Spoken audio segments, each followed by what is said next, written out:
good, YouTube? It's your girl.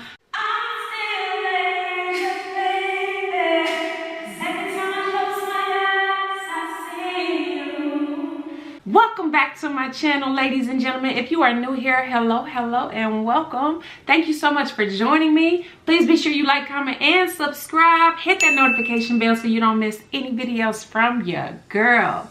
As you can tell by the thumbnail, today I'm getting into 7 most disturbing and haunting Instagram posts ever. That's a big old, big old claim to say ever, but I'm gonna get into this, y'all. I don't really, getting into y'all. Y'all got me looking at all this little scary stuff today, and I'm not gonna be able to go to sleep tonight. So if I don't, I'm gonna be on here and I'm gonna tell y'all that it's y'all's fault. Y'all like, okay, I ain't got nothing to do with nothing. I ain't got nothing to do with nothing, okay? Anyway, let's go ahead and jump into this video. Get your popcorn ready and let's go on and get into this video, y'all. Ow.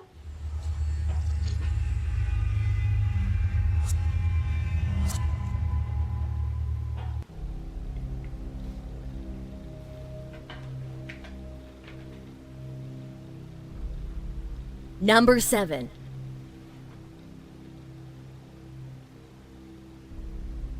A young, globe-trotting couple plunged to their deaths in California's Yosemite National Park, not long after posting a warning about engaging in risky behavior when traveling. Vishnu Viswanatha, 29, and Meenakshi Murthy, 30, died on October 25, 2018, after falling from Taft Point, a popular overlook at the park that does not have a railing, and their bodies were recovered by park rangers on October 29th. The pair, who were from India but lived in California, were travel enthusiasts and had a blog called Holidays and Happily Ever Afters that chronicled. How the heck did that happen? How are you at a park with a bunch of people and you fall off the cliff? I can't say that they shouldn't be doing that because I just, that's something you wouldn't expect to happen, y'all. Like, wow. Adventures. The blog's Instagram account had 15,000 followers at the time of writing. Eerily, in a recent Instagram post, Murthy shared a photo of her sitting on the edge of the Grand Canyon, where she reflected about the daredevilry of taking pictures from dangerous locations. A lot of us, including yours truly, is a fan of daredevilry attempts, of standing at the edge of cliffs and skyscrapers. But did you know that wind gusts can be fatal? Is our life just worth one photo, she wrote? Viswanath's brother told local media in India that he believes the couple were taking a selfie when the tragedy happened. The couple fell almost 245 meters in an area surrounded by steep terrain. Oh my gosh, y'all. It never hurts to post that and write it. It's almost like you spoke your death into existence. Like, that's heavy. Wow, man, that's a horrible way to go out. You know what I'm saying, y'all? That's horrible. That's dang, both of them. And then the wind, I didn't even think about, the wind, y'all. Yeah, that wind. When you get into the mountains like that, you get up there on them high cliffs, y'all. Yeah, it take one little woof, okay, and you will blow. Because that wind be whipping, okay? Rescuers had to use a helicopter to recover the bodies. In an eerie coincidence, a man who had hiked to the same spot with his girlfriend captured pictures of Murthy before her fall, saying she accidentally appeared in the background of 2 of their selfie photos. Sean Madison said Murthy stood out from the crowd enjoying the sunset atop Taft Point because her hair was dyed bright pink, and that she made him a little nervous because he felt she was standing too close to the edge. Madison said his girlfriend, Drea Rose Laguio, noticed that Murthy had been captured in their images after pictures of the 2 victims were published. Madison was quite shocked when he learned that he might have taken the last known photos of the blogger just moments before she fell from Taft Point with her husband. Oh my gosh. Wow. And then you get like a photo like that, like how y'all, ooh, that gives me goosebumps. Before she fell from Taft Point with her husband.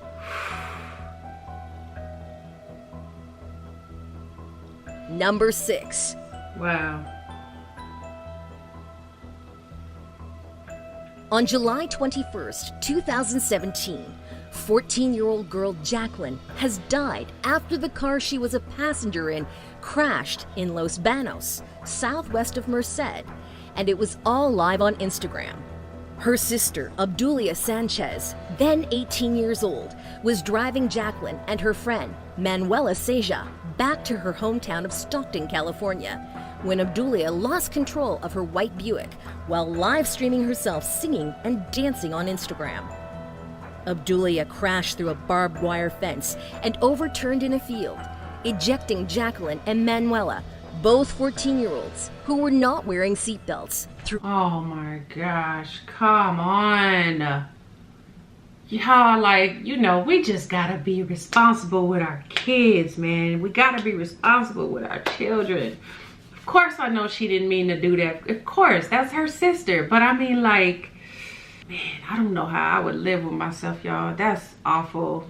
14. She was 14, a baby. Rear window.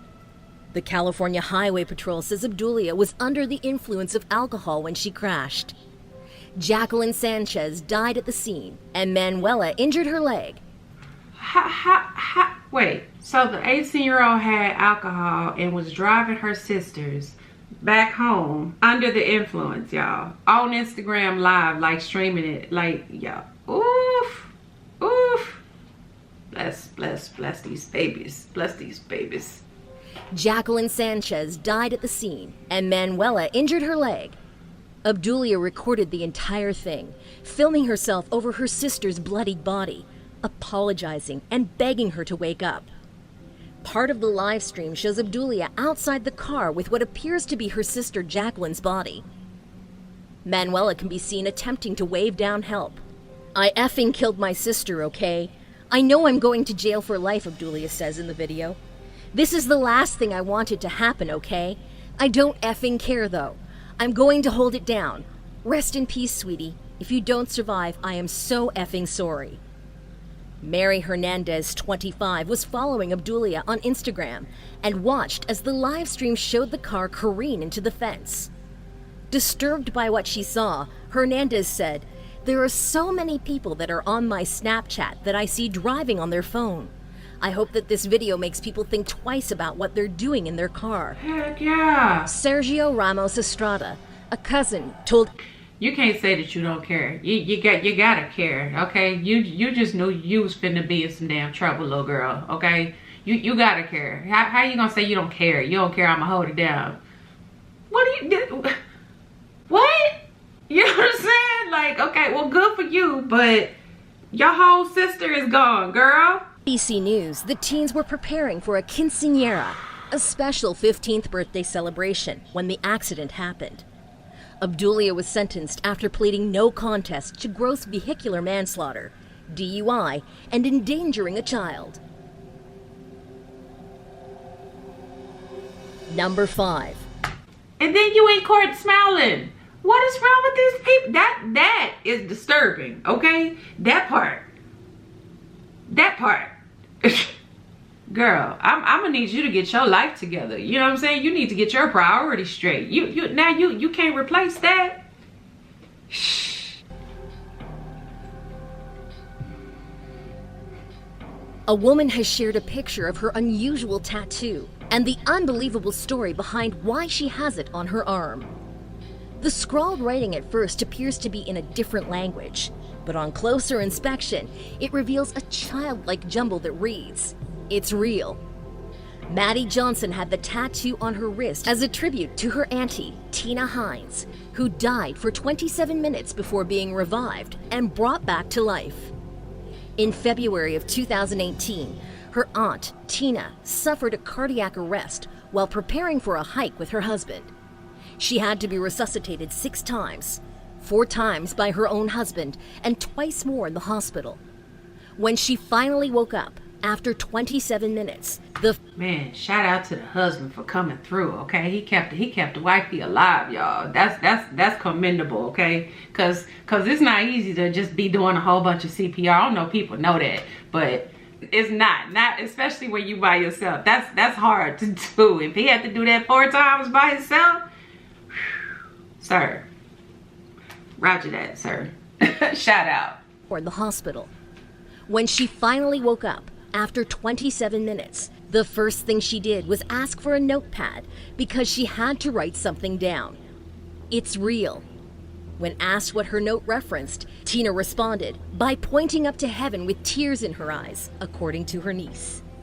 Maddie from California, USA, posted the image of her tattoo on her Instagram page. A 2013 study on the phenomenon, published in the Journal of Proceedings of the National Academy of Sciences, found that high levels of brainwaves present in rats at the time of their deaths may help explain the vivid experiences described by near-death survivors. A lot of people thought that the brain after clinical death was inactive or hypoactive, with less activity than the waking state, and we showed that this is definitely not the case, said Dr. Jimo Borgi. What? That's interesting, y'all. I didn't know that.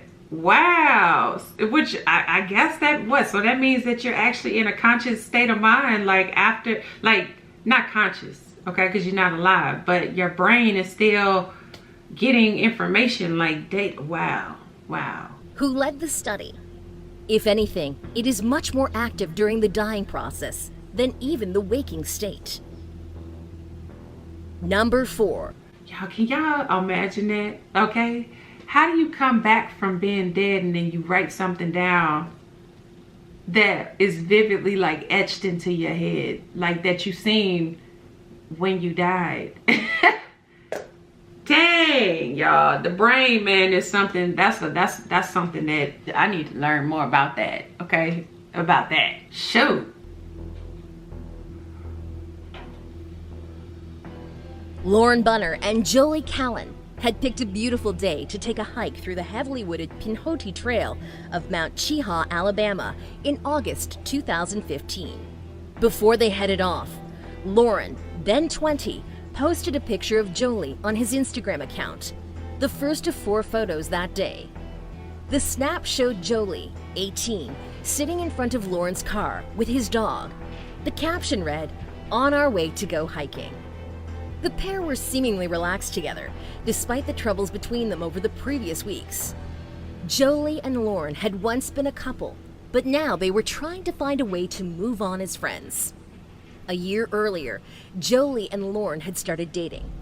Lauren preferred her to hang out with his friends or sit with him while he played video games, and Jolie found herself trying to please him. A few times, Jolie had tried to end the relationship, but Lauren would emotionally blackmail her into taking him back, threatening to end his life if she didn't. Jolie found it easier to give in, but after she graduated from high school and was making plans for college, she'd finally plucked up the courage to finish things for good. While she moved on, Lauren continued to call her, begging her to take him back. Okay, see right there. Okay, you got too many issues going on to be worried about some girl that's in high school. Okay, and I'm glad that she came to her senses to be like, you know, something is not right here. And I'm pretty sure there were a lot of red flags in between that time frame that was just saying that this boy was a whole bunch of trouble, y'all. I don't, you know, too much. Moved on, Lauren continued to call her, begging her to take him back.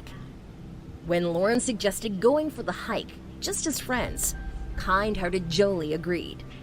The night before, Jolie messaged a friend to say she was going out with Lauren the next day. She made a joke saying, "If something happens to me, you'll know who I was with." During the hike on the 30th of August, Lauren updated his Instagram 3 more times. The last 2 photos were of Jolie standing on the edge of a cliff at the state park. Lauren had written, "Oh, you know, just enjoying the view." In the last one, Jolie looks like she's taking a photo as she faces a cloudy mountaintop with her camera.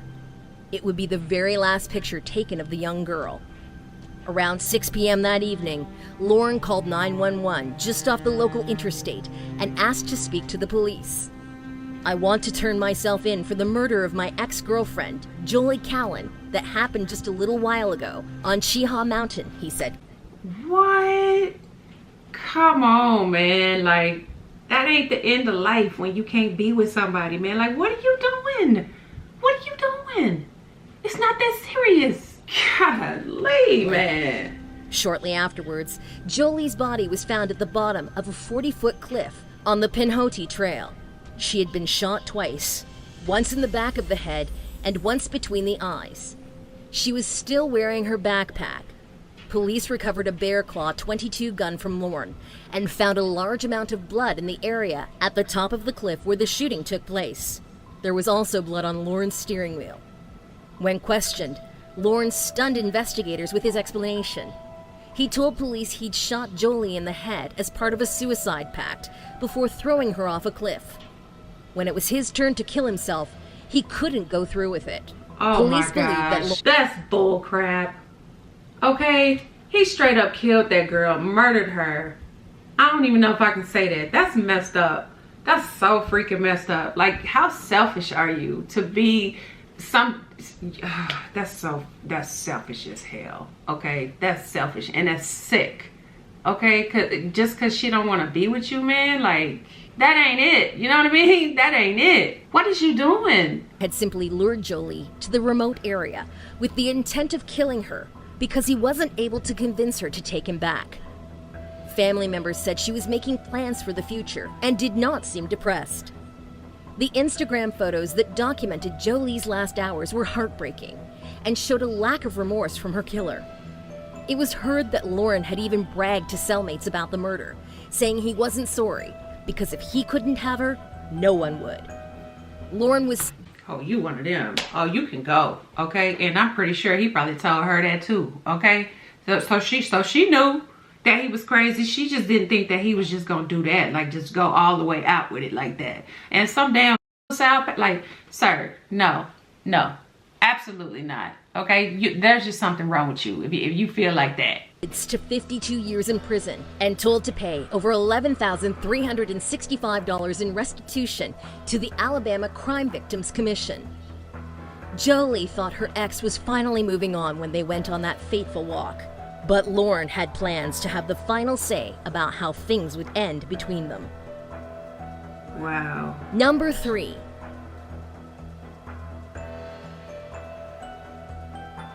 Rapper XXXTentacion appeared to predict his own sudden death in Miami in an eerie, unnerving Instagram live video months before his untimely demise. The 20-year-old rapper, whose real name was Jesse Onfroy, was leaving a motorcycle shop in Fort Lauderdale shortly before 4 p.m. when two men in a dark-colored SUV shot and killed him in an apparent robbery.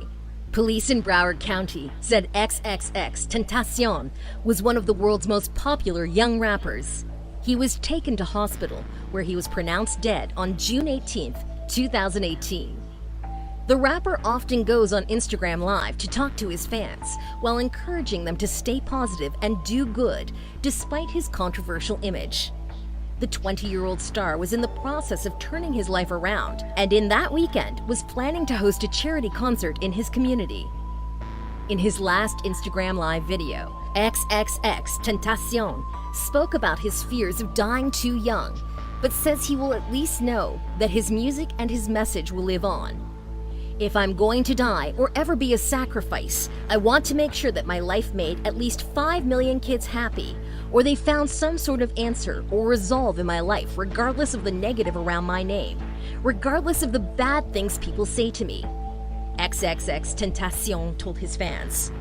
You know, I feel like, you know, that there's nothing better than somebody actually almost just giving you like a goodbye message, like in code, you know, and I say that with the utmost respect, just because I just feel like there's always something to kind of go back on, and you know what I'm saying, just be like, yeah, you know, he said that, you know, he knew exactly what he was doing and what he was saying, and it's just like, y'all, like, sometimes we depart too early and too soon, but his purpose was fulfilled here, you know what I mean?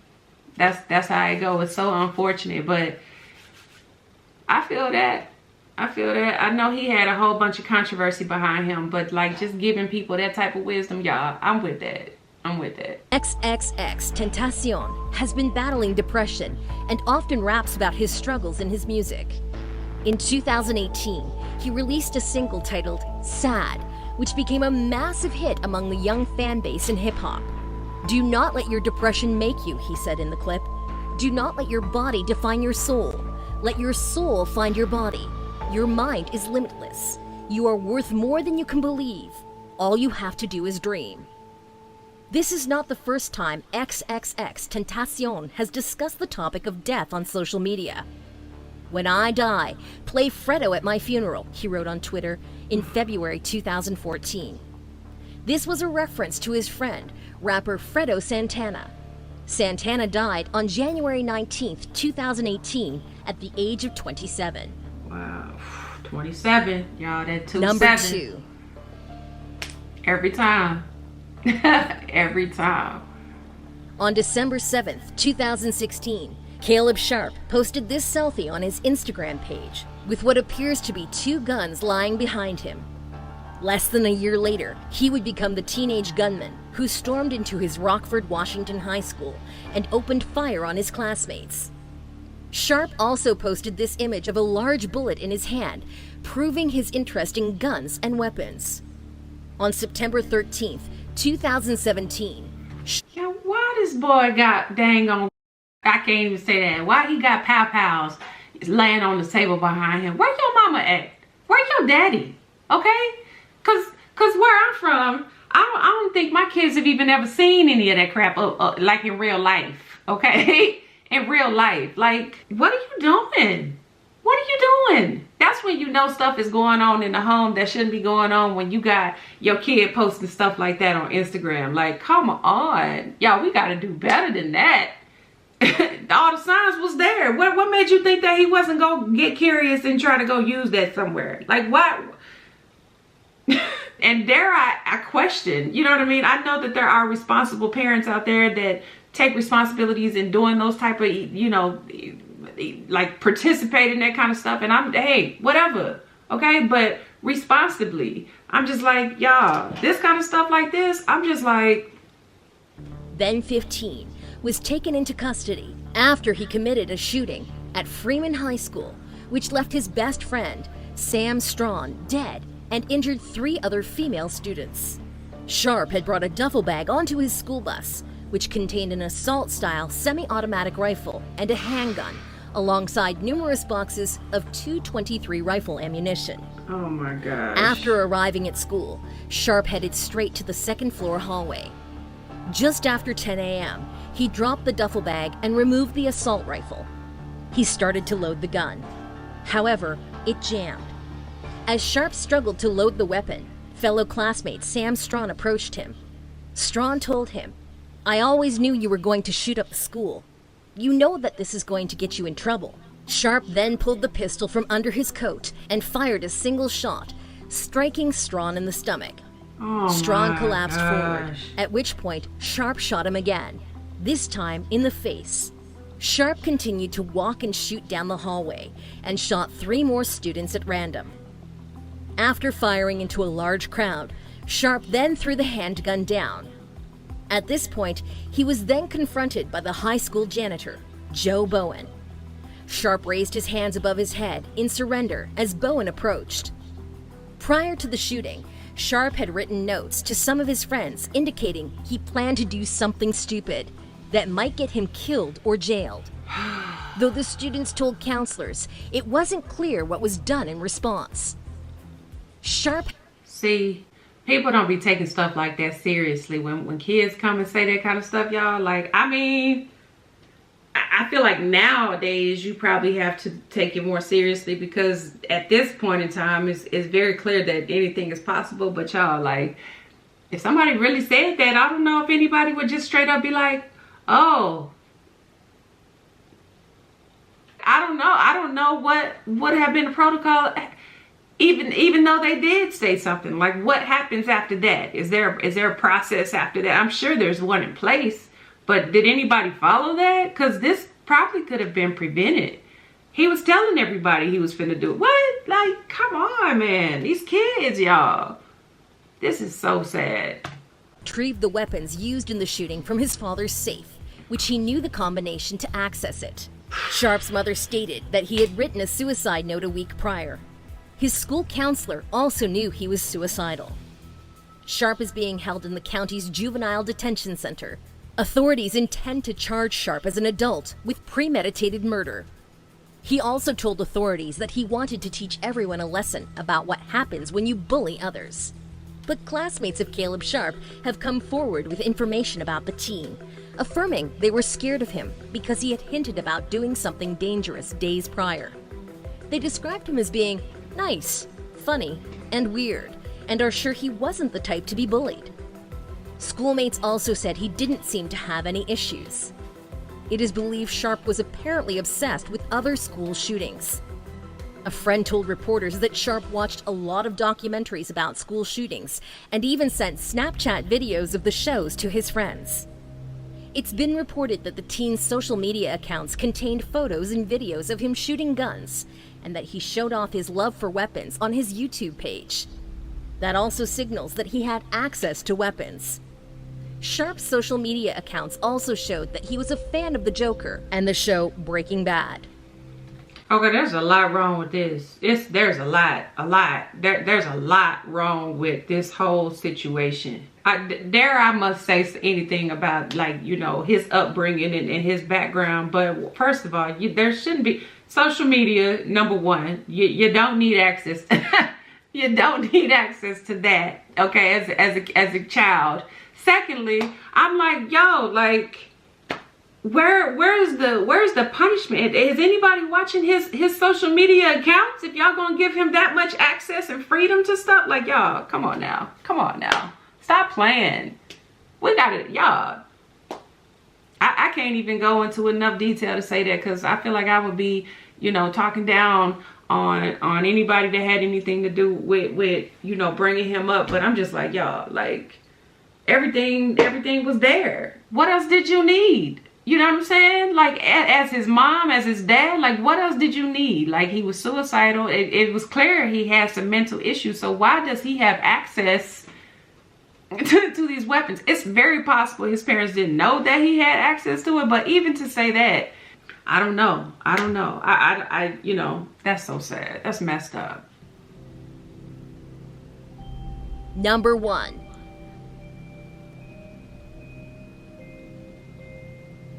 On Sunday evening, August 6, 2017, 17-year-old Carter Christensen posted a selfie on Instagram. The caption, "Free climbed first flat iron," written below a photo that captured his smiling face, and over his shoulder, the view from atop one of Boulder's iconic landmarks. It was the last image Christensen would upload to the popular photo-sharing app, as he fell to his death just an hour later. The first accidental climbing fatality on the Flatirons in 9 years. According to a statement from his family, Christensen recently had graduated from high school and was visiting friends in Longmont, Colorado, before enlisting in the Navy with hopes of becoming a Navy SEAL. Boulder County Sheriff's officials said Christensen was free soloing, climbing alone, without... Oh, no. That's a no. Right there, okay? No. Yeah, I'm just not. I'm sorry, y'all. I could not. That's just not something I live for, okay? Not that. Use of ropes or gear on the first Flatiron when he fell 100 feet or more, suffering massive traumatic injuries. Rescuers were unable to revive him, and he was declared dead at the scene. Wow. Y'all, how devastating. It's a lot that goes on, y'all. It's a lot that goes on in the world. Like, some of this stuff just kind of just, like, I feel like for me, it's hard for me to watch this kind of stuff because it's almost like I could see in my head actually happening in the moment, like in that moment. And I'm just like, it scares me to death to think that, you know, anything is possible anywhere you go, okay? You're not exempt from anything happening from anywhere you go. You're not made out of glass, okay? And nor will you be missed. If it's your time, it's your time, okay? And it's just like that. It's just like that, okay? Say, like, period. This was good. This was a good video. It's just, sometimes I feel like people should just shy away from talking about stuff like that. I mean, I like XXX, I feel like, you know, if you got some good words of encouragement, you just putting stuff out there to say whatever you got to say, like, cool.